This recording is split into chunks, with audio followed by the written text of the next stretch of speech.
Hey everyone, welcome back to my channel. It's Rachel. Today we are going to be talking about another beauty ingredient.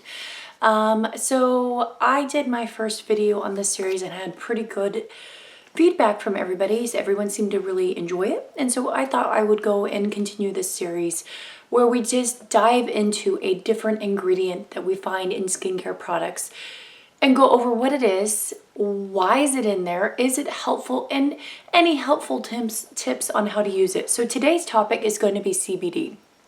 I'll dive into that in a minute. Just an intro for those that are new to my channel or even those that are returning.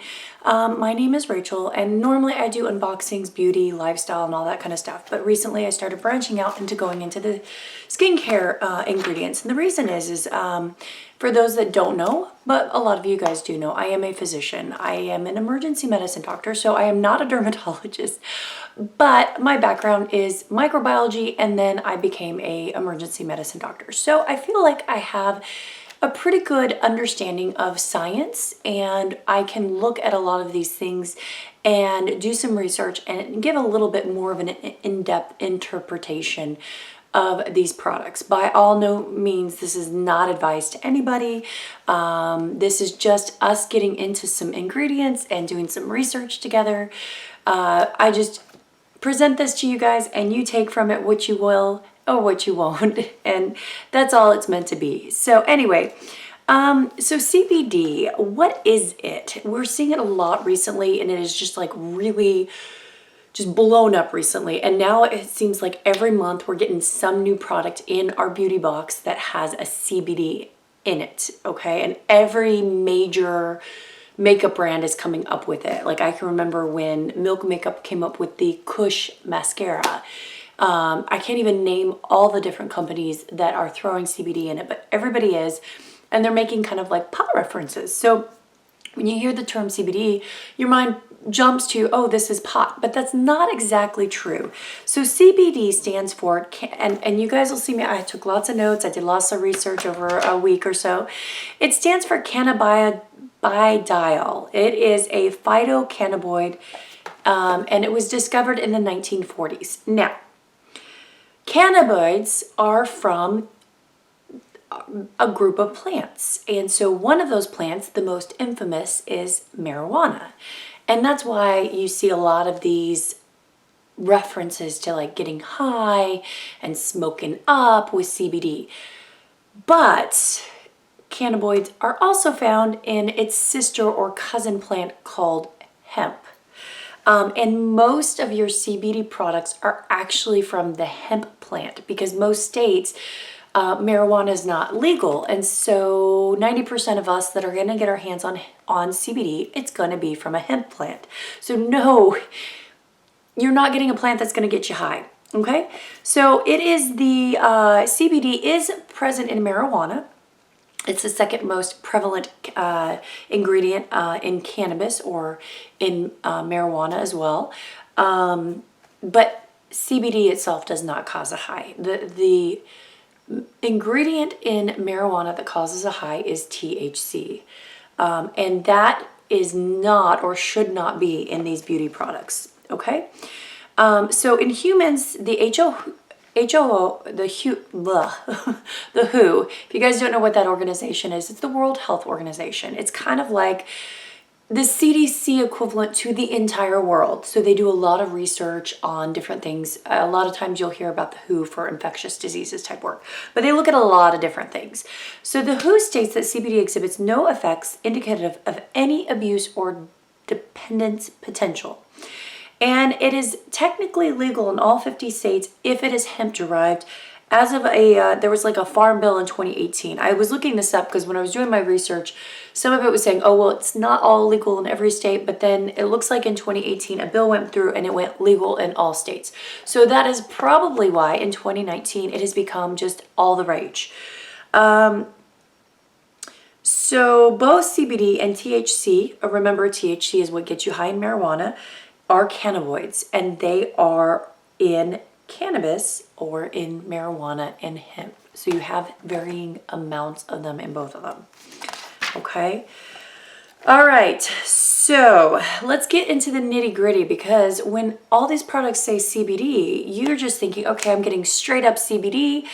Great. What does CBD do for me? But let's take a step back, because not every product that says it's CBD is CBD. There is something called hemp seed oil versus hemp derived CBD.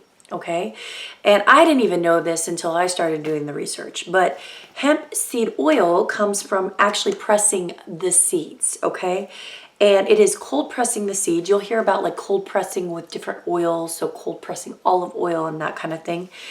And it is vitamin rich in omega fatty acids, which are really great for the skin. They plump it. It's basically like another oil, but it doesn't have any of the CBD quality in it. Zilch, nada, okay? And versus hemp-derived CBD, which is actually, the CBD is derived from the leaves and the stems of the plant. So one comes from the seeds and one comes from the stems and the leaves. Very different. And the hemp-derived CBD actually has CBD in it, okay? So a lot of your beauty products will say that it is CBD and it's in fact hemp oil, but they'll just make some comment about it being CBD when it really is not. And the thing is, CBD is not FDA regulated.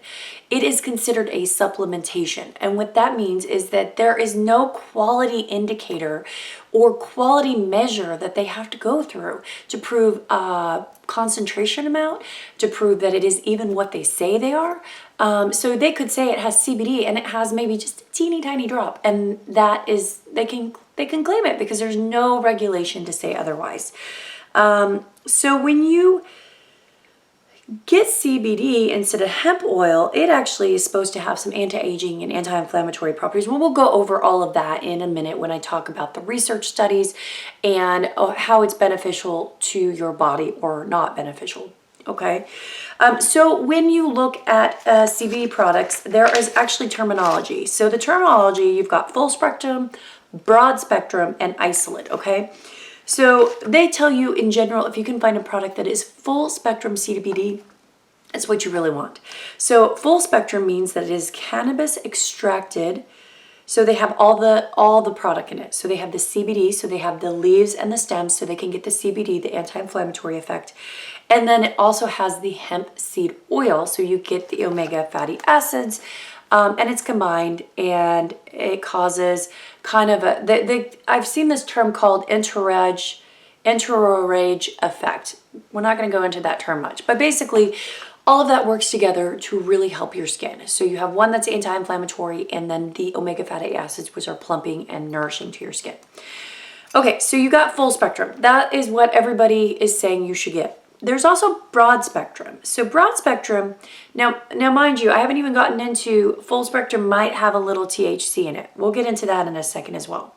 Then we have broad spectrum. Broad spectrum is full spectrum, except for they really make sure that there's no THC. Still has all the great effects, but you're not going to potentially test positive on a drug screen. And I'm going to get into that here in a minute. All right, and then finally you've got isolate, where it's just pure CBD. And there are a lot of products that are that as well, okay? And so this CBD is supposed to have no taste or smell. If you get the hemp seed oil, it actually has like more of an earthy, hempy smell. If you know what hemp smells like go get a hemp rope and you can smell it. And it has just this earthy smell. Anyway, so yeah. So let's get back into a little bit more. Okay, so going back, CBD, hemp, all of those products have been used for centuries for different anti-inflammatory effects. So we've always kind of assumed or known that it has some good effects to it. The research hasn't been there until recently. A lot of this has to do with the illegality of the products and using it until recently. And so a lot of those bans on research were lifted quite recently. And because of that, research is exploding at a fast rate. So the main place where we have seen research on this is in eczema and psoriasis and rosacea. And they've done the most studies in this to show that this helps in those, okay? So I'm gonna flip over to my page on the research here because I kind of started getting into this and then I got sidetracked on the research part. So they had a retrospective study, and what a retrospective study means, they went back and looked in the past. So it's not like they said, I'm going to take this person and give them this item and this item, I'm not going to tell them what they are, and then we'll study it and see what happens. No, what they do is they go back and look at a data set of people who have used an item, and then they kind of infer data from it. So it's not the greatest research, but it's better than nothing. Okay, so a retrospective study that looked at psoriasis and atopic dermatitis and scar outcomes, and they showed that topical administration of CBD ointment without THC was safe and effective and helped improve the quality of life. In some disorders, okay? And then there's another study that looked at CBD and inflammatory skin diseases, and that also showed some beneficial effect. There was a 2014 study that looked at CBD, said it was highly effective in as a saborostatic agent, fancy term for oil producing. So it basically stopped your skin from producing a bunch of extra oil. It also had anti-inflammatory effects. So what this means is it's very good in acne type situations and in situations of rosacea, which is kind of like a cousin of acne. I can't. All right, anyway, so that's all promising. And then, yeah, so let's get a little bit more into CBD and what its health benefits are and kind of more about it, okay? So basically it interacts with a set of receptors in our body called ECS. The long term is the endocannabinoid system. Say that 5 times fast. Basically, these are receptors all throughout our body that basically responded to regulate different things in our body like sleep and appetite and immune function and stress reactions and things like that. Okay, so we have them all over, and we have natural cannabinoids in our system that will cause them to do their thing.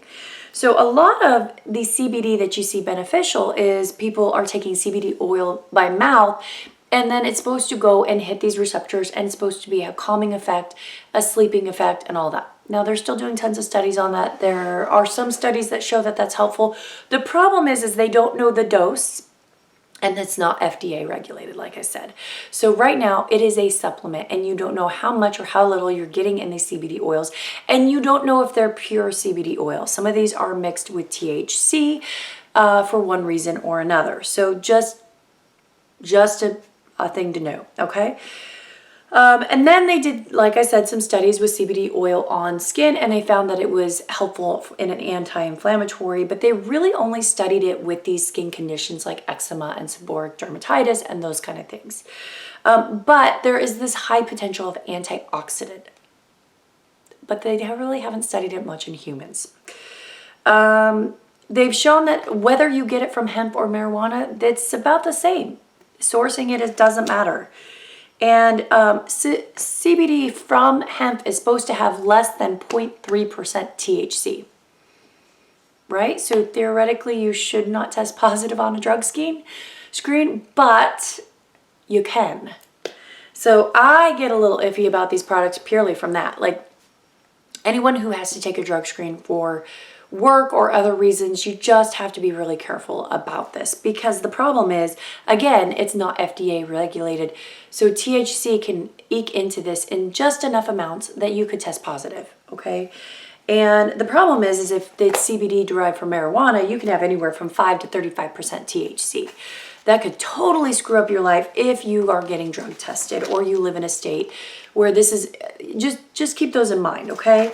So when I was looking through it, they're saying, oh yeah, it shouldn't show up on a drug screen. However, it does. And they've tested a lot of these products and it has popped up in them. And really, to make sure, you should have a third party test this product to make sure that it does not have THC in it and is truly hemp derived and all this stuff. But you and I both know that's dang near impossible to do. So this is why I get a little sketchy about it in beauty products, because anybody who works a job who has to take a drug test, now I don't usually have to take drug tests, but I don't want to risk that and my career by having something pop up when I'm not using it. Okay. All right, let's go into a little bit more. So the strongest evidence for CBD is actually in seizures, in pediatric seizures or childhood seizures, these really horrible seizure disorders that are very difficult to treat with typical anti-seizure medications. They have done a lot of studies on those, and they actually have an FDA-approved medicine, Epidiolex, that works wonders on those, and that is wonderful. So I suspect as the research gets out and they can figure out the percentage and the concentration and the purity and everything, CBD will become more useful and probably safer, meaning like from the fact that you don't want to get THC in your system for drug screen stuff. But it's going to be a little while off, okay? So let's see. Going into here now. Okay. So safety-wise, is it safe? Well, I did read you that statement earlier from the WHO that basically said that it was didn't show any side effects. But there are some, or not side effects, but it was relatively safe. There are some side effects. You can get nausea, fatigue, and irritability. Those never sound fun. Some people probably don't get those. A lot of people don't. It can increase your body's level of Coumadin. So those people that are on Coumadin or warfarin, that is a blood thinner, you have to be careful. It works in the body the same way that grapefruit does. It can screw up those medications that use those receptors, and I'm not going to get into a whole science behind it, but if you're on blood thinners and that stuff, CBD is probably not the medicine to be messing with, because you're going to screw up your blood thinners. And if you screw up your blood thinners, it could go super high or super low, usually super high, and you could bleed to death. So that is something you need to make sure when you are using these things, you're talking to your doctor and making sure that that supplement is not having a bad effect on your medicine. I can't tell you how many times I've seen people that are using supplements and have had bad side effects because they didn't think to check it with their actual medications they're taking. One of the biggest, I guess, examples of why I get a little leery with supplements and being very careful with them is fen-phen. Remember fen-phen? I mean, a lot of you guys probably do, some of you guys don't. Fen-phen it's phentermine. It was mixed with another medication, and it was an over-the-counter supplement for weight loss. Now, there's still a reiteration of phentermine that's on the market that you have to get a special prescription for and go through a doctor and stuff. But what they found is a lot of people died of sudden cardiac death. It did a lot of damage to people's hearts. It was a very bad medicine, unregulated. And the problem is that it was a supplement and natural, and people thought it was okay. And that is the problem when the research isn't there and the quality assurance isn't there. You just don't know what you're going to get. So that's why I get a little bit leery on it. Okay. So, like I said, this is basically the safety stuffs, all of that where I'm talking about not FDA approved. It's a supplement. There's no regulation. Those are things just to be mindful. There is no effective dose that we know that is correct for CBD. We don't know if it's little or a ton. We don't know. And so it's just hard to gauge how much. But really, most of the studies that have come out showed that there's likely no harm, more benefit than harm. Again, just a few of the people I do say really be careful are the ones that are on a lot of medications. Please talk to your doctor first, because those could cause harm. All right, now let's get into it in our skincare. We're at like 18 minutes into this video, and I'm finally talking a little bit about skincare. So really the main the main benefit of it is for anti-inflammatory. That is the main benefit. Which, if you think about it, there's so many other things on the market that we have better research on that have anti-inflammatory effects. Vitamin C, a lot of different things have it. So it makes me a little skeptical. Again, the research is very limited to lab animals and some retrospective studies beyond a few things. So there was a study in 2007 that found that when applied to the human skin, the cannabinoids inhibited an overproduction of the keratinocytes. That's the skin cells. If you guys watched my other video, the vitamin C, I talk about the epithelium and all of that, and the dermis and all. Basically, it's your skin cells. In things that cause overproduction of those skin cells, like psoriasis or, those kind of things, that is helpful. Now, I start to wonder how helpful this is in people with dry skin, because when I'm reading all this stuff, and this is just my speculation, I'm reading this stuff. It's great for acne skin. It decreases your lipid production. It decreases your production of your keratinocytes. Someone who has dry skin like myself, or someone who's a slightly older age, your body's not producing as much skin cells. Your body is not producing as much oil. Is that a good thing to be shutting those down just for an anti-inflammatory effect? I'm not so sure. At least I'm very skeptical with my dry skin about putting this on my face. So there are some rat studies that show that this does go through the skin to the bloodstream. That's also why you have to be careful about the THC in it.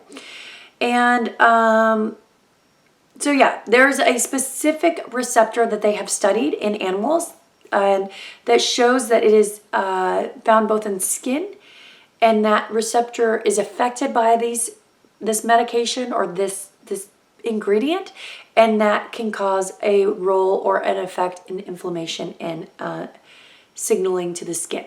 That's where their thought process is coming from. It.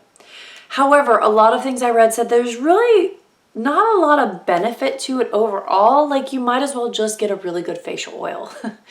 A lot of these are just, it's an additive anti-inflammatory, and you're in a serum or an oil, and really it's the oil that they think is causing it better. So the hemp seed oil actually has a lot of good things in it that we know work really well for the skin. They just don't know how well the anti-inflammatory effect is on persons who don't have these skin conditions.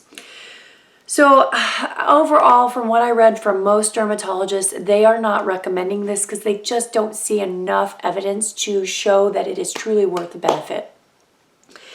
And yeah, so that is kind of, let me see if I have anything else here.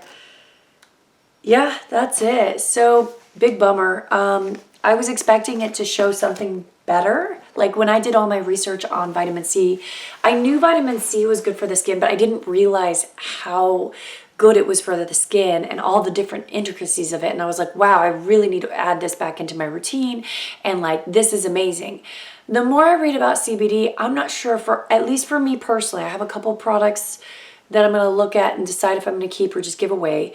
I'm not sure that the hype is worth it. I am a little leery that it could pop a drug test positive. I don't get drug tested at work, but you'd never know, and I don't ever want to have that risk because it could mean my medical license. And so with knowing that, I'm a little leery to try any products that could potentially have a trace of THC in it. And then to find out that it inhibits oil production, and really its main thing is anti-inflammatory. I just don't know if it's worth the hype. Everybody's going to have to make their own decision point. I've heard and I read some stories of people getting like CBD facials where it was super like relaxing. They got a little CBD oil, and we know that CBD oil, when ingested, helps with relaxing and those types of things. And then they felt very glowy after their facial. Now, how much that glow is from the actual CBD versus oil, we'll never know until there's more studies. But for now, I'm a skeptic of it still. Take with this what you will from this information. And I hope you guys found this information informative. If you have any experience with CBD, please let me know down below. Like, do you love it? Do you hate it? I know some people have mentioned that they can't take it because of the possibility of the drug screen. I'm curious what people's experiences have been with it and whether they think it's worth it or not. Because, you know, I'm skeptical, but I always enjoy hearing what other people say. Just because the research isn't there yet doesn't mean it doesn't do something. I just don't have that evidence yet. All right, guys, let me know also down below if you have another ingredient that you are most interested in. Obviously, I want to do hyaluronic acid and nicotinamide acid, or nicotinamide. There's a bunch of ingredients, and every time I start looking through my products, I see a new ingredient that I'm like, I need to go through and talk about that ingredient. So if there's one that you're really, really interested in, leave it the comment down below and let me know.